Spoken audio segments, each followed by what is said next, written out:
Hello friends, super star Rajinikanth அவர்கள் நடிக்க போகிற தலைவர் 171 படமான கூலி படத்தோட லேட்டஸ்ட்டான ஒரு அப்டேட் வெளிவந்திருக்கு. அது என்ன அப்படிங்கிறத பற்றி இந்த ஒரு வீடியோவில் பார்க்கலாம்.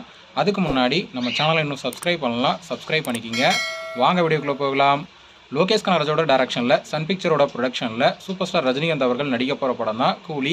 இந்த படத்தோட டைட்டில் டீசர் வெளியாகி ரசிகர் மத்தியில் ஒரு மிகப்பெரிய எதிர்பார்ப்பை ஏற்படுத்தியிருக்கு. இந்த நிலையில் இந்த படத்தில் மிகப்பெரிய நட்சத்திர பட்டாளமே நடிக்க போகிறாங்க அப்படிங்கிற மாதிரிலாம் நியூஸ் வெளிவந்துட்டு இருக்கு. அந்த வகையில் தெலுங்கு ஆக்டரான நாகார்ஜுனா பார்த்தீங்கன்னா ஒரு இம்பார்ட்டண்டான ரோலில் இந்த படத்தில் நடிக்க போகிறாரு அப்படிங்கிற மாதிரி நியூஸ் வெளிவந்திருக்கு. அது மட்டும் இல்லாமல் லோகேஷோட முந்தைய படங்களில் நடித்த நடிகர்களும் இந்த படத்தில் இருக்க போகிறாங்க அப்படிங்கிற மாதிரி நியூஸ் வெளிவந்துட்டு இருக்கு.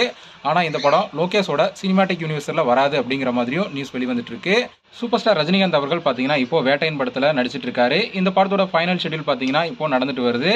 இதை தொடர்ந்து அடுத்த மாதத்திலிருந்து பார்த்தீங்கன்னா இந்த கூலி படத்தோட ஷூட்டிங்கில் கலந்துப்பாரு அப்படிங்கிற மாதிரியும் நியூஸ்லாம் வெளிவந்துட்டு இருக்கு. ஸோ வெயிட் பண்ணி பார்க்கலாம் படத்தோட ஷூட்டிங்கை எப்போ ஸ்டார்ட் பண்ண போகிறாங்க அப்படின்னு. ஓகே ஃப்ரெண்ட்ஸ், இந்த ஒரு தகவல் பற்றி உங்களோட கருத்து என்ன அப்படிங்கிறத கமெண்ட்டில் சொல்லுங்கள். இந்த வீடியோ பிடிச்சிருந்தா லைக் பண்ணுங்கள், ஷேர் பண்ணுங்கள். இது போன்ற சினிமா செய்திகளை தெரிந்து கொள்ள நம்ம சேனலை சப்ஸ்கிரைப் பண்ணி சப்போர்ட் பண்ணுங்கள். அடுத்த ஒரு வீடியோவில் பார்க்கலாம்.